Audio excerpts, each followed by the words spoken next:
Ladies and gentlemen, welcome to Chronicles of Hollywood History, past, present, and future. Welcome. And here now, Corey Gomez. Hello everyone and welcome. Chronicles of Hollywood History, past, present, and future. Anyone that knows me knows what a huge fanatic I was for the show VIP, Valerie Iron's Protection with Pamela Anderson. Today I am joined by one of the lovely ladies from that show, Miss Natalie Raitano. Thank you so much for joining me today. Oh, thank you for having me. Oh, it's a dream come true. I was in my 20s. I was loaded with testosterone when VIP came out. So that was the, you had the beautiful women, the hot cars, martial arts. It was, that show should have went 10 more years. I know. We need a reboot. What you need to get a petition going. Season 1 came out on DVD and that was it. I need the rest of the collection. I wonder why the rest of them didn't come out. We did 4 seasons. I don't know the answer to that. Yeah, I mean, I'm sure if I hunted around, I could find bootlegs of them, but I want nice studio quality. I got to watch that in high definition. Exactly. That was almost even before YouTube, you know? I noticed there are a bunch of episodes on YouTube, but they look like garbage. They're like straight off a VHS tape. Hey, listen, that must be playing somewhere. I got a residual check that was kind of big. Maybe last month. It streams on Hulu, I think, and I think IMDb might stream it as well. But I'm one of those people that likes my physical media. Right. I get it. And my wife doesn't always want to spend the evening streaming VIP, so I can understand that. Well, I got to ask, how did you get started acting? Well, I was telling you before we got on record here, I really wasn't pursuing acting. I am definitely what they call that Hollywood story where you get discovered. And I was pursuing a singing career with a girls group called Breeze at the time. And I also did a bunch of other little side hustles. And I was doing fitness at the time. I was babysitting. I was being an assistant. And one lady that I worked for knew J.F. Lawton. That's the creator of the show. You know who J.F. Lawton is? J.F. Lawton wrote Pretty Woman. And he was a friend of Natalie's, and her name was Natalie as well. Her name, they call her Big Nat, Me Little Nat. Anyways, I was working for her as an assistant and a nanny at the time, just, help side jobs and whatever. So she said, listen, I'm associate producing this blah, blah, blah, blah, blah, blah, blah, blah, blah, blah. I didn't hear anything except Pamela Anderson. And I was like, oh, okay, just tell me what I need to do, And I didn't even really pay attention to anything but Pam, and do you want to meet her? And it wasn't, do I want to meet her? It was, you have to audition, okay? And I literally, I am a little guilty of that right now, too, of not really listening to everything and just listening to bits and pieces, selective hearing. Mm-hmm. So anyways, that day, our group was singing at LaFace Records for L.A. Reid, which years down the road, when I went to New York, I trained him for 5 years straight. So it was kind of weird. But so I went, and then I was like, oh, I'm going to go to meet Pamela Anderson right now. My girls in my group were like, you're doing what? I'm like, yeah, I'm going to this. I don't know. I'm going to meet her. Whatever. I get there. Everybody's kind of dressed like I'm dressed, look a little bit like me. And then I'm like, shit, I'm in an audition. I don't know what to do. I was terrible, okay? I find that hard to believe. Literally, we're instantly, I walked in the room and we started going, blah, blah, blah, blah, blah, blah, blah, blah, blah, blah. We're not, they're like, are you going to read the sides? And I had no idea what sides were. And I was like, okay, terrible. The worst. Anyways, they ended up really liking me, and Pam really liked me. So when they did the sizzle reel, I ended up getting this, and the studio did not want to hire me because I really wasn't an actress. So I was training and had this guy in my class who was an acting coach. So I bartered with him, and he worked with me, and we did the sizzle reel. And then they were like, you're not going to get the show because you're not an actress. And I was like, yeah, of course not. I didn't even expect to. But it was weird because I always felt like I was going to do that show, which was just one of those gut feelings. And the sizzle gets picked up by Columbia TriStar, and then they go on the search for Nikki Franco. And first her name was Nikki Romano in the beginning. And they couldn't get it. They were like on the East Coast trying to, Atlanta, Los Angeles, trying to find Nikki Franco. And finally they called me back again. They were like, listen, there's a chance you could get in this or whatever. And I had like a great manager too. So I ended up auditioning. I tested for it and I got it. It was like one of those crazy things. I mean, I did work hard to, I studied and I practiced and I coached or whatever, but it was literally like somebody going like, you would be great for this, Mm-hmm. Was the so show, that's VIP. was it physically hard to do? Because, I mean, like, with the exception of Pam, everybody was doing martial arts. Martial arts, weapons. Was it a physically demanding role? No, we had many stunt doubles. We weren't allowed to do a lot of stuff, and Molly would run off and do stuff. She'd get on motorcycles, she'd get on trikes, she'd always get in trouble. But they didn't let us do a lot of the things because we had to be careful we didn't get hurt. So it wasn't, I mean, it was physically demanding because there were, very long hours, and we did have to do the martial arts, a portion of it, but, we just had to stay in shape and look good. I'm still friends with my trainer from then. Well, I mean, you guys looked amazing. And I think and I liked your character. I mean, you're like mobbed up, or your family's in the mob. You're a weapons expert, and I think what helped too, like everybody had the hot car, like you had a Prowler, and there was a Viper. Dustin Nguyen had a Ducati. Everything was so in check with what was hot at the time. And the show, I think one of the big sell points was not only all the beautiful ladies, but you never took the show too seriously. It was very campy, very Batman-esque, so to speak. And we never took it seriously. We were right up on that whole tongue-in-cheek thing. So we were very aware of our lane. We weren't thinking we were Meryl Streep or anything like that. Do you know what I mean? Pam and I used to like crack up, like, are you going to Shakespeare camp during hiatus? And I'm like, Shakespeare camp. I don't know what you're talking about. We would like laugh about it. So why? And I have to ask this right up front. I know a lot, and syndication was so big back then, but a syndicated show, once it got picked up for at least more than 1 year, it had a good 5 to 7 year shelf life. VIP was still hot. You had a video game, dolls, Hot Wheels made cars, and then the show just ended, and it was still doing so well. Why did it stop after the 4th year? Do you know? I think it might have been Pam. I think, she might have been getting sick of doing it. She was with Kid Rock at the time. They never really told us exactly why it ended. But I'm thinking it could have had something to do with Pam might not have been into it. She would never tell me that because we were really good friends. Mm-hmm. So my career depended on it. So I don't know exactly why the show ended because it was a really big hit. Yeah. So in my area alone, and I'm not counting cable TV, just like on local channels, I could watch it, like 2 separate channels aired it in syndication. I could watch it Saturday morning, I could watch it Saturday night. You add in cable, I mean, I could basically have watched it 5 or 6 times a week. And like I said, I still have the PlayStation video game. I have the action figures somewhere, and that all kind of came out toward the end of the run. Yeah. They don't tell us talent about what it is. It just kind of like, I don't know. I really can't answer that question for you. I can just say that the only thing I can think of is it could possibly be Pam might not have been as into it as before, And also, that was like right after 9/11, yeah. too. So I feel like that had a lot to do with the world.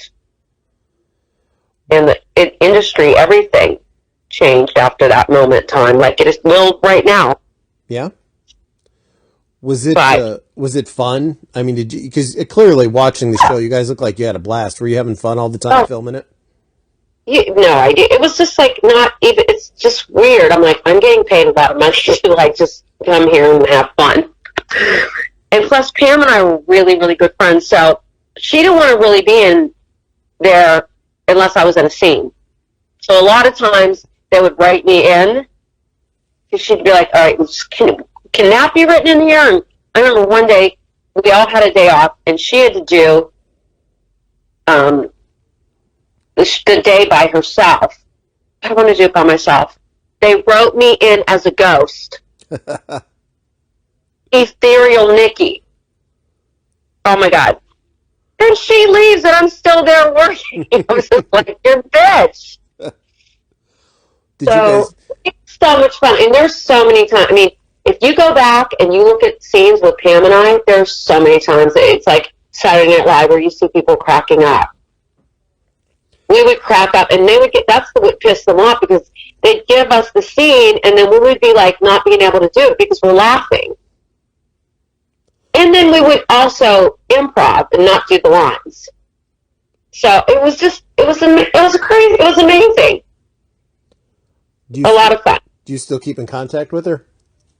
I don't keep in contact with Pam, but I do keep in contact with everybody else. However, we did a FaceTime, I would say about a year and a half ago. I had an ex-boyfriend who's now a celebrity chef, and he was cooking for her and that soccer player guy that she was dating. So they all FaceTimed me. It was really fun. So, but I do, like, I talk to Leah all the time. I talk to Molly, Sean. I had like a little reunion dinner at my apartment. Angel came. But Dustin is in Vietnam now, so I don't see him. But I'm still very close with his ex-wife, the one that was in the car accident. Mm-hmm. So yeah, I mean, there's no hard feelings between Pam and I. Just it's just one of those things. Your life just goes in different direction. You know, unfortunately, back then, because my grandfather, late grandfather, I should say, he loved Pam. He had her magazines. He had her videotape. He was, let's say, he was a big fan. But I remember she would always make the tabloids back then. Was that ever? Did you have like a lot of paparazzi? Was that ever distracting when you were filming the show? Well, filming the show, and then always when we would be anywhere, because Pam and I would just go everywhere. We wouldn't care. We'd go to the mall. We'd go to Starbucks, like no holds barred. We acted like we were just everybody else, and then go and there, there were times you get mobbed. There were times that, we didn't, but paparazzi for sure, especially like when she was with Tommy and we'd go somewhere, it would be bananas, Mm-hmm. I didn't spend a lot of time when she was with Kid, but I did when she was with Tommy. I was with them a lot. So there was, you know what? It wasn't like it is now, though. Thank God. I probably wouldn't have any kind of like reputation. I swear.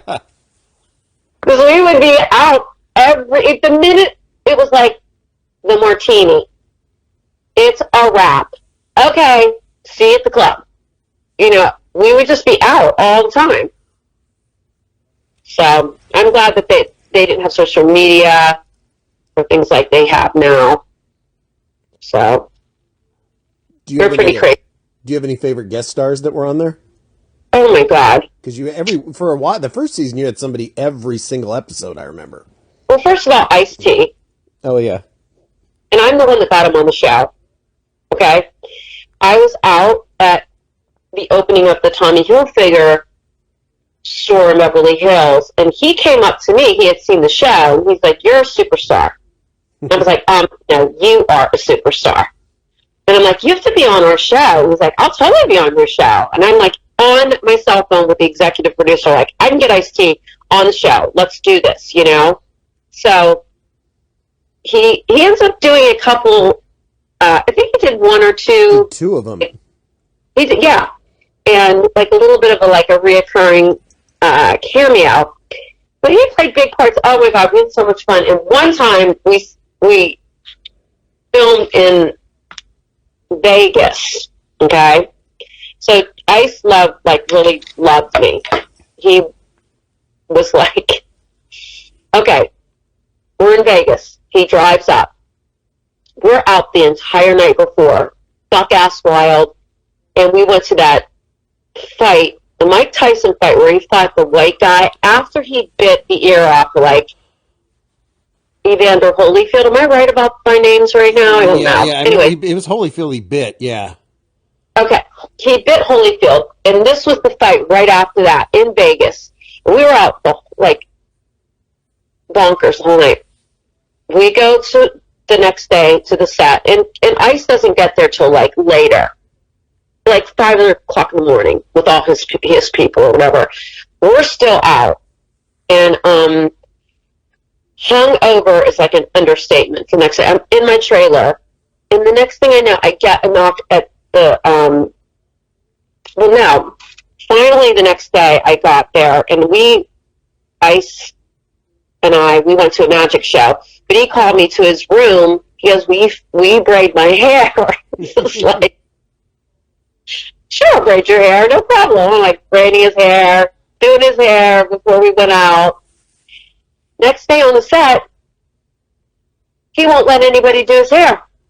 He was like, they came, the executive, the AD comes to the room, he's like, you got to do Ice's hair. He won't let anybody do his hair. I'm like, what? I'm like, what is the show? And I'm like, fine, I have no problem.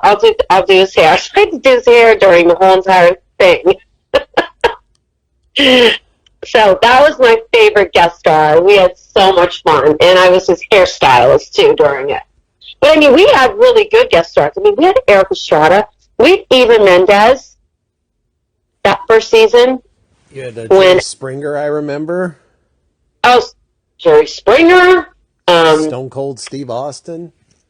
But also, do you know who the first guest star was? Who was kind of playing Charlie, like Charlie's Angels? I don't remember. Let me see how good your VIP encyclopedia or Wikipedia is. But get ready for this one. Bryan Cranston. Was he really? Yes, it was. See, back then, though, nobody knew who the hell he was back then. Yeah. And he played they were trying to do it like Charlie's Angels. We were kind of playing it by ear until we all came into ourselves. But he was in the first, if you look, he's the boss of us. In the first few episodes, I guess. I don't even know if it was the whole season or not. But him, you're right, Stone Cold. I remember when Rob Van Dam was a bad guy and he had an invisible army suit and you guys were fighting him. Rob Van Dam? Yeah, he was a wrestler too. I think he was on the 3rd or 4th season. He was the bad villain of the week, so to speak. Okay, we had him. We had Charles Barkley. We had Tyler Mane, I remember. The guy from the Jeffersons. Moving on up. Oh, Helmsley. Yeah, because we would do a teaser at the very beginning. Mm-hmm. We'd try and get all these really famous people to do it, and he was one of them. Downtown Julie Brown. Oh God! I could if I can't think the of first season. It was every single beginning of the episode. Well, they did that for a while, and then they kind of stopped doing it. It feels like they couldn't get enough people. Well, you didn't really need it, though. Well, after we held our own after a while. And I'm forgetting my personal friend was on an episode. That was Kathleen Kinmont. What did she play? She was I think I don't remember. She was in episode she was in season 3 or 4. She was in one. I think Michael Bailey Smith had popped up in one. A lot of people I know, I shouldn't say no, a lot of people I've talked to, her actually knew, seemed to have popped up at least over the course of those 4 years. Robert Lasardo, I know, popped up in about 3 of them. Kid from Kid and Play. Yeah, that's right. I do remember. Jay Leno was in a couple. Hmm? Jay Leno. Oh, yeah, because he loved Pam. And you had Don Swayze. I remember he was the bad guy in a few of them. Oh, you're right. And you know, he has like only 1 foot. Really? Yeah. He isn't amputated from his knee to his foot. He was amazing. It's really good. He popped up in a handful of Renegades, too, I remember. So he popped up in a lot of syndicated shows. Yeah. He was amazing. He was great. I remember him. I was excited when you guys added Dustin Gwynn to the cast because I always liked him on Jump Street, and he's a amazing Kali martial artist. So it was really neat addition for him in there. I really like that. You know, I had the biggest crush on him at the very beginning. Before I knew, like, we didn't really know he had a girlfriend, and then we became like best friends with Angela. But I would like stay after, and we were like, "What are you doing here?" I'm like, "Oh, nothing, you know." And then they're like, "Oh, now he has a crush on Dustin," because I would be like in my car when they're calling rap. You know what I mean? Like, I'd be like, I had my dogs on set with me. I'd be like packed up, ready to go. Meantime, I'm like hanging out. You know, I had the biggest crush on him. And then we met, obviously, we didn't know that he had a girlfriend, but he had a girlfriend, and then who eventually became his wife, who eventually became like all of our best friend, you know. So it was really amazing to have him on, as, you know, he played my boyfriend on there. If we'd see today, we call OSGF, on-screen girlfriend, on-screen boyfriend. And he's just such a nice guy, too. Oh my God, he's amazing. He's the best. We just literally Instagram. I had my Instagram hacked, by the way. Yeah, I followed it. I saw your post on Facebook, so I actually follow you on my pathetic Instagram. It's so frustrating. It took me so long to get that many people, and then now I have like 300. Yeah, that's more than me. Listen, if getting hacked on Instagram is the worst thing that's going to happen to me, then I'm doing well. Yeah, I get the most traffic on Facebook for my page. Mm-hmm. Instagram, I'm not pretty enough to take pictures of myself daily. You know, you know what? It's such a lot. It's so much work. I'm just, we have to be like on point, and I kind of just don't care, and I don't wear makeup, and I just do my thing and just let my personality shine as much as I can. You take pictures of your dogs once in a while, though. Pardon me? You have pictures of your dogs every now and again. Yeah, my little girl, my little rescue, she's sitting right here. I lost my Billie Jean last year, about a year ago, which was really difficult. She got cancer. But I rescued Miss Maya Rose right before I moved from Vanderpump Dogs. My dogs, surprisingly, must like you because usually you can hear at least 2 of them bark sometimes during the interviews, and they've been quiet this whole time. Oh, really? They know I'm a dog lover. That must be it. Yeah, I have 3. They're a lot of work. That's a lot. I've had 3 before. I can't. I'm dying, literally. Like, honestly, my parents are going to kill me. I want to get an English bulldog, and I only like to rescue. I know my parents will be so mad. This one is, she's a money pit, okay? This one is, I love you, Maya Rose, but you are a money pit. They told me, I had a friend who worked at Vanderpump Dogs, and they were like, listen, this dog has terrible allergies. I don't care. Skin allergies. I'm like, I do too. I have eczema. Like, it's fine. It's been challenging, to say the least. Yeah, I had a great Pyrenees. She was the first few years fine. Once she hit about 5, she became a money pit. She was going to the vet at least once a month. Oh yeah, my vet is like, it's just the whole thing. I'm actually getting her retested because the people who surrendered her tested her, and I was giving her these immunity shots, and they were making her so sick. I'm like, I'm not doing this, so we need to redo it. We're on that. We're on that bill right now. My last rescue, which was, rescue around here rescue, you're still paying about $600 for the dog. We rescued a tree walker coonhound. Yeah, he cost me about $1,000 after that initial thing because he had giardia. So other than that, now he's good though. But yeah, some of those rescue dogs can really sneak up on you when it comes to the the vet bills after a while. Yeah, I want to get in English too, because I'm in a really good situation, like as living wise. I have an easy in, easy out, where it's not, I don't have to go in an elevator. You know what I mean? I have like a lot of land, so it's just I've always wanted an English bulldog, but they are, when they get old, you can't carry them. They're big. Yeah. So. And I mean, I lived in New York with 2 aging pugs. They'd be like, "Oh my God, what's your arms?" And it was like, "Oh, I'm carrying pugs in my arms up my 5-story walk up." Yeah, the only little dog I have is a corgi, but he's kind of fat, so I don't like to pick him up. Corgis are so cute. Oh, they're miserable dogs. They're the grumpiest breed I've ever owned. But my son wanted one really bad, so I got him one for his birthday. Oh, that's sweet. Well, I'm a very big dog lover. My dad didn't let me have dogs growing up, and sadly, my brother's dog was on its last leg within this week, and so it's so hard. We're like mourning already, but so we kind of like rebelled at the minute we were allowed to get our own dog. And now my poor parents, they've got all these dogs running around. My dad's like, get them out of here. No, we've always had 2. Now we're currently at 3, but I think I don't think that's going to happen again. I think 2 is the magic number when it comes to pets. You know, I would say that. It gets too much when you have 3. I said that, you know, I'm in a situation right now. I can't have 2 dogs. I have help. I have my mother here. My sister can help me. But if you don't have the help, it's hard to do. Because when they get old, that's what you have to think about. Uh-huh. You need support.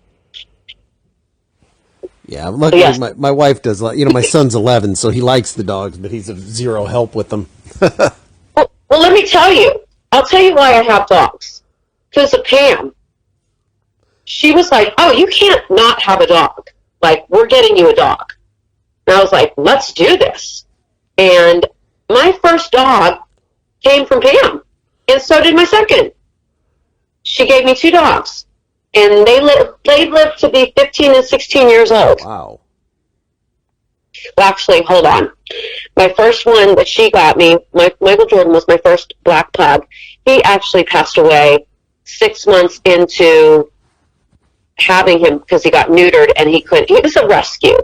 So it was puppy from a puppy mill, and his little heart couldn't take coming out of anesthesia. And the same week I went and got JoJo, who was my dog's soulmate. And right before Michael Jordan died, Pam, when we went for our first time to go to a dog rescue, talk about a zoo. We went to a pug rescue because everybody talked me out of getting bulldogs because they said this would be too hard and they squabble all over. Let's get pugs. So their bulldogs are great dogs. Don't let anyone tell you different. I know. I wish that I would, you know. So anyways, we go to this pug rescue, and it's Tommy Lee. It's me. It's Pam. It's my boyfriend at the time, and the guy that was in his Tommy's singing group, rap group at the time. Zoo. We went in there, and it was just like, ah! So she ends up adopting a dog named Fu with one eye, 6 weeks old. Aww. And I didn't get a dog. I'm like, look, I can't have like a dog that's about to die. Like, they were all like 90. It's like my first dog. Anyways, before Michael Jordan died, she was moved out from Tommy, and the dog was jumping all over the boys and like scratching them. And so I said, give Fu to me. And so she did. And I had Michael Jordan, Fu. Michael passed away. I got JoJo. And I had those guys for 15 and 16 years. They just passed away in New York when I was working there. So that's how I got into dogs. Because she's like a big animal rights activist, isn't she? Yep. And she knows her stuff, too. So, like, people mistake Pam for... They judge. They think that, you know, because she looks like the way she does, and she's done Playboy. Let me tell you something. That is a smart chick right there. And when she wants to learn something, she gets obsessed with it. Like, she was dating this guy, this artist, like guy who's into art. Next thing you know, whole trailer's filled up with art books. Like, she learns everything about everything. She's really smart, and she knows the things that she is passionate about, whatever that thing is. Even with that guy from WikiLeaks or whatever, she knows her stuff. She's not in there going, well, blah, blah, blah. Like, she'll be like, da-da-da-da, da-da-da-da, and, like, itemize everything. She's really, really smart. So I could tell in interviews that she would do, especially even though Stern would ask her ridiculously asinine questions, you could tell that she's a very intelligent woman. I mean, just because you're playing the part of a bimbo doesn't make you a bimbo, so to speak. You know, she just she knew how to capitalize on that image. I mean, it's genius if you think about it. 100%. And she shot Megan. What's the girl from The View? Megan. If I told you I watched The View, I'd be a liar. the McCain girl. The one that's the daughter of a war hero. Jesus, I'm blocking out. Brain fog. The View. I know Sharon Osbourne's on The View, and I think Whoopi Goldberg was on The View. Whoopi's on The View. Sharon's on something else at the talk. But she was on there, and she was talking about the WikiLeaks guy, and Meghan McCain tried to talk to her. She shut her ass down. I was like, you go! And even if I know what Pam was saying or what her pursuit is, I was like, she knows her shit. Mm-hmm. Respect for that. When VIP ended, which obviously came as a surprise, what did you already have more work lined up right away? No, I didn't. We thought it was coming back. And I was kind of at a time in my life that I was trying to settle down. I wanted to, get married. I was with a long-time boyfriend I had moved in with. And so I was, focused kind of on, okay, I became a TV star. Now it's time to become a wife and a mom, And so I was, not focused on that. I was really focused on my family and my relationship, and kind of I really was okay, go on auditions. And that kind of blew up in my face. But, hey, you live and you learn, right? Well, you did movies and TV. Did you have did you have a preference between the two? Oh my goodness. I did TV, I did movies, and I did webinar. I did the first thing when they started streaming stuff online when it came to Pink. So it's really about the character.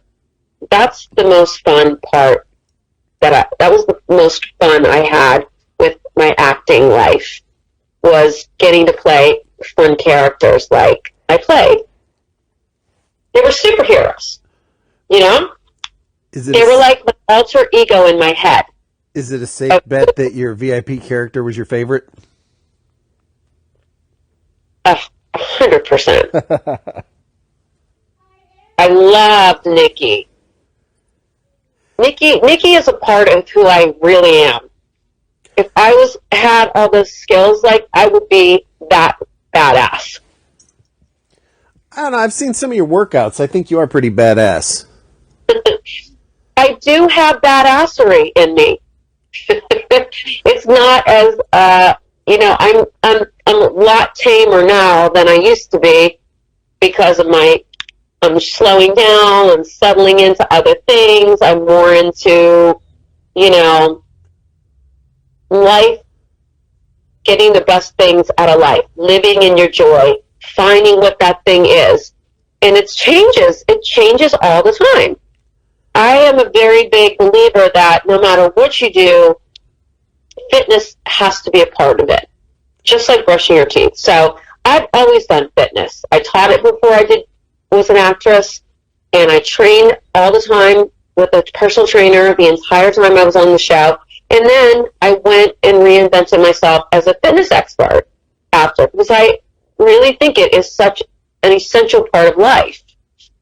I still do, but being a little older now, as a woman, your body can't do, like my mind can do that marathon that I did last year, but my body it's a different thing. It's a different thing to, as a woman in your 50s, especially mid-50s, your body does it has a whole other idea of what their plans are for you. I have to like go, no, but I still want to throw tires around, and my body's like, yeah, but you really can't, okay? Yeah, I'm one of those guys. And I haven't been to I work out at home now because, the pandemic, but when I'd be at the gym, I'd see you say like a 20-year-old kid or something, and I'm 46. He'd have, 300 pounds on the bench, and I go, well, I can't have this punk outshow me, so then I do the same thing. Only thing is that I would come home and be sitting in an ice tub for 10 minutes. So, the young kid isn't doing that. So, no, you look the same, though. I mean, you look amazing. Thank you. I'll tell you what, this is the first time in my life, like when you're a girl, especially when you're on TV and I've lived my life like off my looks and my body and my good spirit. I hope that's the most important thing, but I definitely put on some pounds. And I'm experiencing my first, I'm like a few pounds of being like, okay, you need to seriously know that you could be fat pretty soon. Far from that, I think. Well, it's just interesting, the different levels. And the journey of life is really interesting. And when you get to, I think, to a place where I am, and I've had so many chapters, so many lifetimes, that you look at it as a total journey, and everything fits together. Like, oh my God, now I get why that happened, years down the road. But I still have Nikki Franco inside of me, okay? And I was not an actress before I got that role. I'll tell you a funny story, too. I'm definitely not somebody who, takes any crap. And one time, we were at the wrap party after the first season, and there was this jerk guy at the wrap party. And of course, we had many drinks, and this guy I think he called me a bitch or something like that, and I threw a drink in his face, and it hit the executive producer's wife or somebody that was his studio head, and everybody kind of just sat there, and then they go, "That's why we hired her." No, that's right. You were one of the first people too. You used to host a podcast years ago, correct? Say it again? Didn't you used to do a podcast? I did one about 2 years ago, yeah. Night Coffee with Nat. How come you stopped? The girl that was handling it, there was a conflict with the group that we had together. And I should have kept on doing that, because that was it was so good. We were really kind of on a roll. But I didn't really understand what podcasts were, and the girl that was running it, she was very kind of moody. She conflicted with somebody else that was in the group, and it just ended up not working out. So I should bring that back. I'm a good interviewer. You're kind of amazing in every way. You're a good interviewer and a good interviewee. Thank you. Well, now, you have tons of fans. Now, I found you on Facebook. Not that I'm telling people to go stalk you on Facebook, but do you have a website or anything like that? Not right now. I took the one that I had down. I need to rebuild a whole thing. And, I kind of just had a huge life change with moving everything, COVID, what I went through with my family, moving back here. So I'm kind of in the process of another reinvention. So I'm kind of figuring it out right now, what I want to do, what platform I want to kind of put myself on. And once I do, I will definitely have another website. And I am going to have all those fun things about VIP and interviews with people and working out and just kind of like lifestyle. But it's in the works now. People are calling me about it, and I know that I have to put my nose to the grindstone and go, okay, what are we doing next? You're home now, and I have to, I do a lot of things for my family, just taking care of what's happening. I live on my family's property. We have another house. It's like a guest house. Mm-hmm. It's adorable. And my family just is like bird's eye view. I can walk 5 steps and I'm over there. Nice. So I have them out, stuff for my mom, my sister, and also I'm doing online classes. This month, I'm doing a thing where I'm just completely giving back, and I'm not trying to brag, but I'm just friends and family free, no paid classes. I've just reached out to a couple, so whoever wants to do it, I just put them on the Zoom and I do a 9 o'clock class. Nice. It's only 30 minutes, but it's still pretty hard. So that's where I'm at right now, and I'm sure we'll stay in touch, Corey. So when things happen, just reach out to me. We're friends now. Well, I appreciate that's an honor for me, actually. You should start doing a online, especially with COVID. Online fitness is so popular. I mean, my God, you could make a substantially great living doing that. Who wouldn't want to be trained by you? Thank you. This is what I don't want. I don't want to work for anyone anymore. I'd like to have my own team and generate something like that. I have a couple of people reaching out. They want me to, kind of like work under their thing, but do my own thing. But really, you still have to pay them. Yeah. And I just don't want. I've done that. I mean, I helped make Barry's boot camp. I was one of the main people that went all over and taught. You could always do it by yourself. All you have to do is have somebody show you how to do it. That's the thing. I need a tech-savvy person that would be excited to do something like that. Like the girl that wanted to do the podcast. She wanted to do that, and I need somebody like that in my life right now. Hopefully, and you know what? That's my thing. Manifest it. That'll put the right person at the right time at the right moment. So I'm hoping that can happen, so I can build my own thing.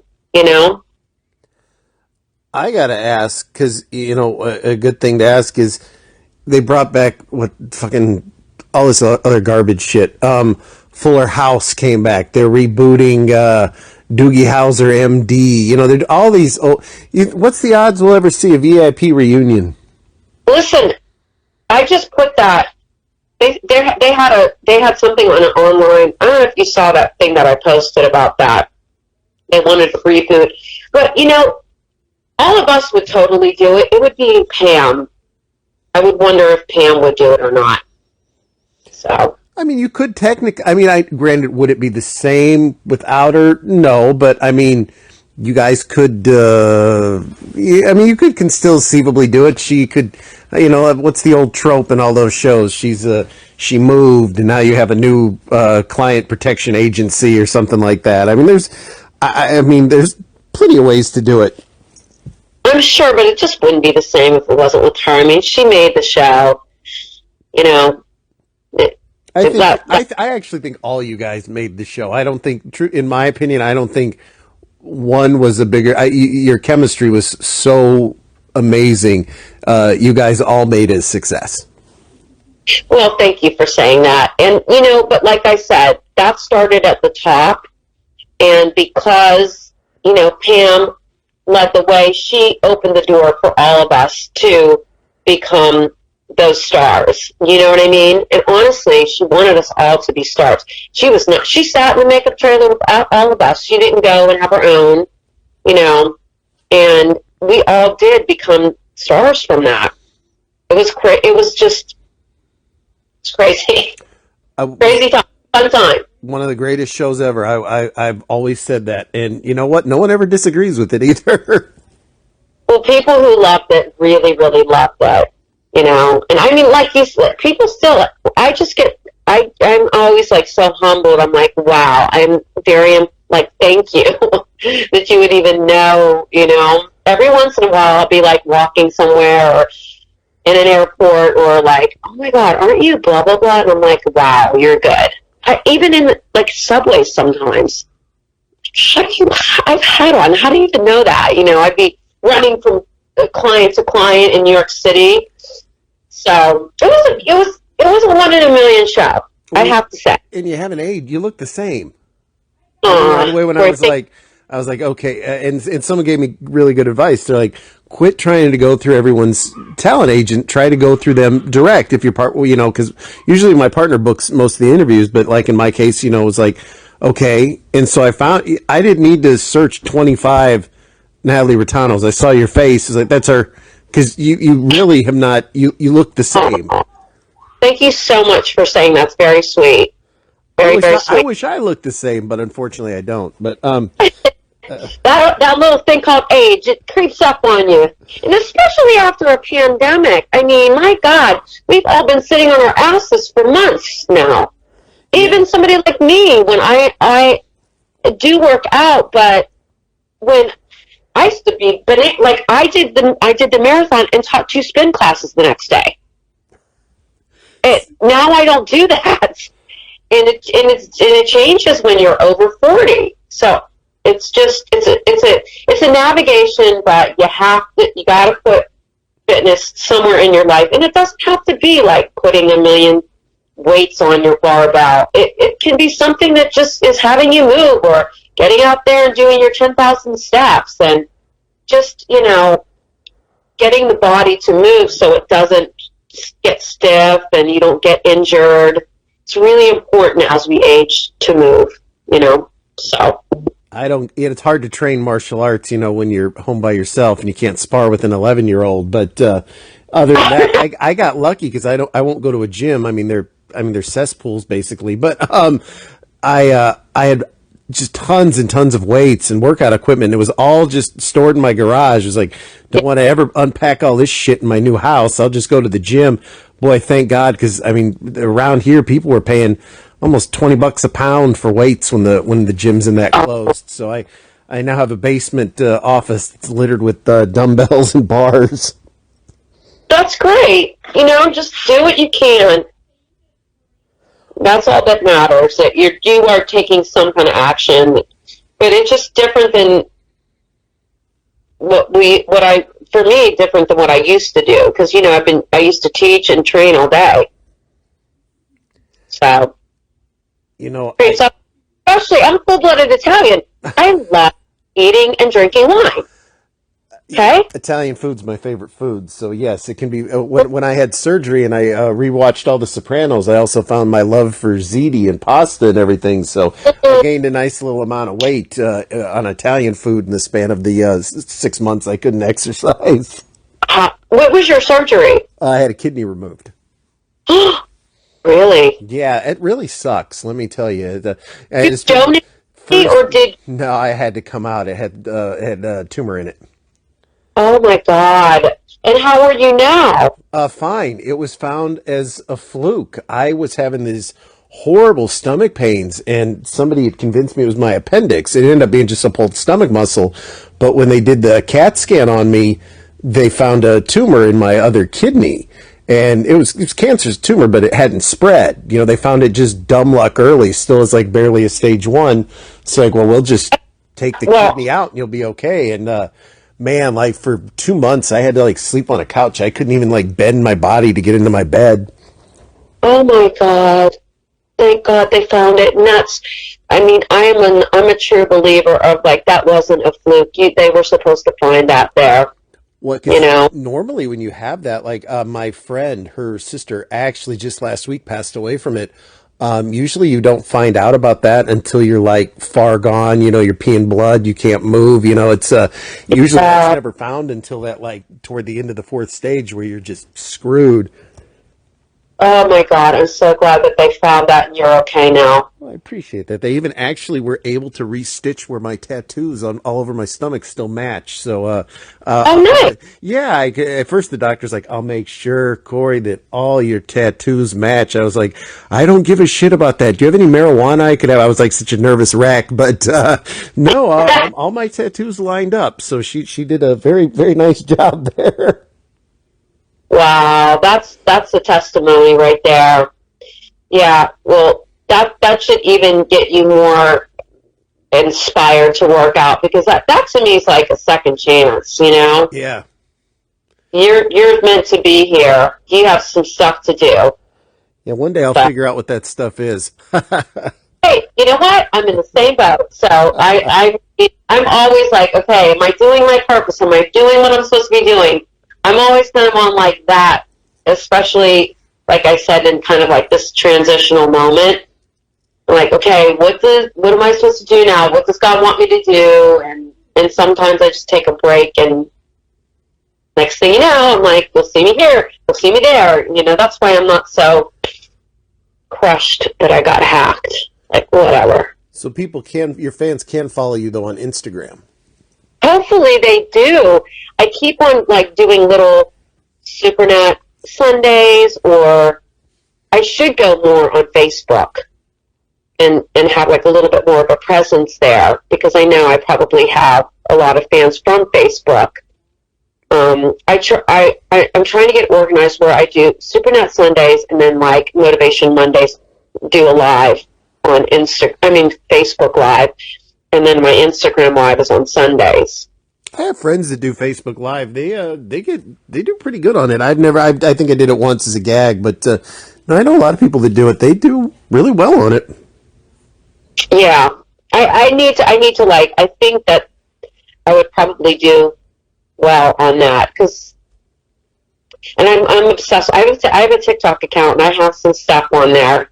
I did a couple dances. I did a couple things. I got challenged to do the booty one. Okay. So I'm like, to figure it out.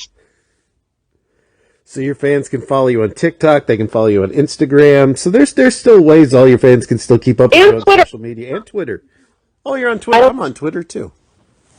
What's your Twitter hand? Let's give all your handles out for everybody. If they want to follow you on Instagram, what is it? Super Bodies by Nat. If they want to follow you on Twitter, where do they go? Twitter is, let me see.